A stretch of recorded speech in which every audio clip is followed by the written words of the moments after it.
Praise the lord. ప్రభువైన యేసుక్రీస్తు నామంలో మీ అందరికీ నా యొక్క వందనాలు. అందరూ బాగున్నారా?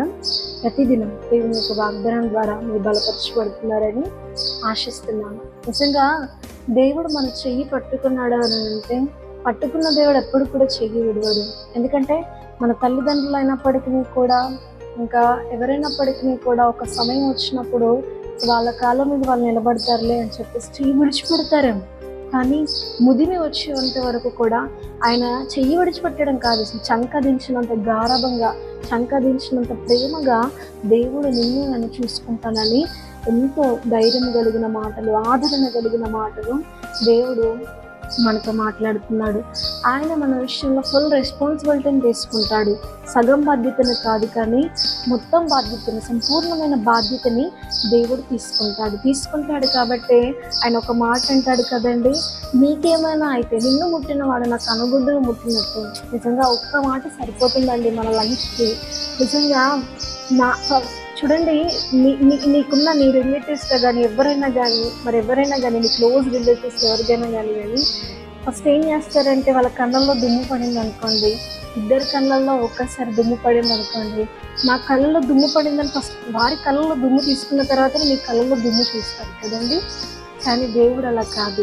ఆయన అంటాడు ఏంటంటే, నేను ఎవరైతే ముడతారో ఫస్ట్ నన్ను ముట్టాలి, నన్ను ముట్టిన తర్వాతనే నిన్ను ముడతారు ఎవరు కూడా. నా దగ్గర రాని ఏ సమస్య కూడా మీ దగ్గర రాదు అని దేవుడు చెప్తున్నాడు. అంతగా దేవుడు మిమ్మల్ని ప్రేమిస్తుంది. తన మట్టుకు తను చూసుకునేవాడు కాదు, నువ్వు ఏమైపోతే నాకేంటి అని చెప్పేసి మాటలు మాత్రం ప్రేమ ఆయన చూపించేవాడు కాదు, కానీ మాట్లాడిన దేవుడు మన విషయంలో సంపూర్ణంగా బాధ్యత తీసుకొని మనం ఏదైతే అడుగుతామో ఆయన మనకు అందించే దేవుడు అండి. అలాంటి దేవుడు రోజు మనకు చేసే వాగ్దానాన్ని ఒక్కసారి చదువుకుందాము. రూతు గ్రంథము 2వ అధ్యాయము 12వ వచనము. యెహోవా నీవు చేసిన దానికి ప్రతిఫలం ఇచ్చును, ఆయన నీకు సంపూర్ణమైన బహుమతి ఇచ్చును. ఆమేన్. చాలా చక్కటి యొక్క వాగ్దానాన్ని దేవుడు మనకు అందించాడు. దేవుడు అంటున్నాడు ఏంటంటే, నేను నీకు సంపూర్ణమైన బహుమానాన్ని ఇస్తాను, నేను నీకు ప్రతిఫలం ఇస్తాను అని దేవుడు అంటున్నాడండి. నిజంగా మనుషుల దగ్గర మీరు కష్టపడి చూడండి, మీరు కష్టపడిన దానికి ఏదో ఒకటి ఆశిస్తారు కదండి. ఆశించిన మీ ఆశ వాళ్ళు నిరర్ధకం చేసి ఎంతో కొంత ఇచ్చి వాళ్ళు పంపించేస్తే మీరు ఎంతగానో బాధపడతారు. మీరు చేసిన దానికి సంపూర్ణమైన ప్రతిఫలం అనేది మీరు పొందుకోలేకపోతారు. కానీ దేవుడు అంటున్నాడు ఏంటంటే, నువ్వు ఏదైతే చేస్తావో నేను దాన్ని ఖచ్చితంగా ప్రతిఫలం ఇస్తాను, నేను నీకు సంపూర్ణమైన బహుమానాన్ని ఇస్తాను అని దేవుడు అంటున్నాడు. మనుషుల దగ్గర నువ్వు కష్టపడి, మనుషుల దగ్గర నువ్వు ఎంతో చేసి చివరికి ఆ సంపూర్ణమైన ప్రతిఫలాన్ని, సంపూర్ణమైన బహుమానాన్ని నువ్వు పొందుకోలేకపోతావేమో, కానీ నేను మాత్రము ఖచ్చితంగా నీకు సంపూర్ణమైన బహుమానాన్ని ఇస్తాను అని దేవుడు మనతో మాట్లాడుతున్నాడు.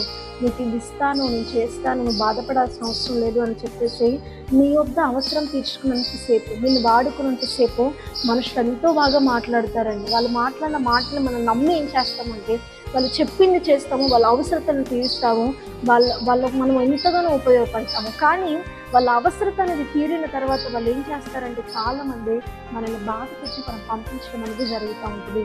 కానీ దేవుడు మనుషుల్లో మనకు ద్రోహం చేసే దేవుడు కాదు.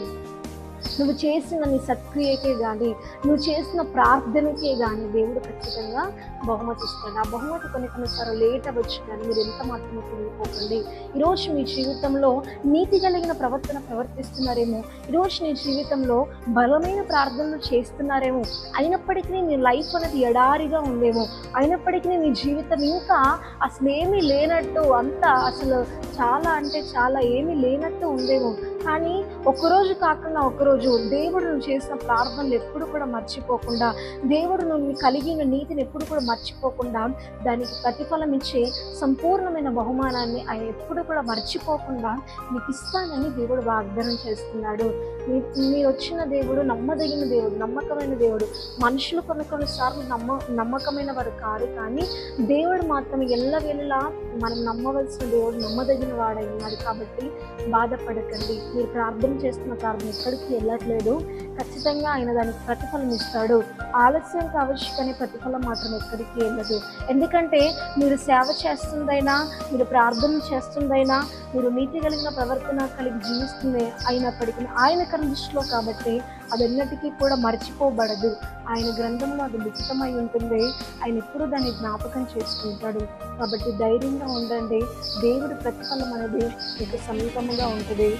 అటు ప్రతిఫలము, అటు బహుమానము దేవుడు ప్రతి ఒక్కరి జీవితంలో అందించుగాక. ఆమె ప్రార్థన చేసుకుందాం.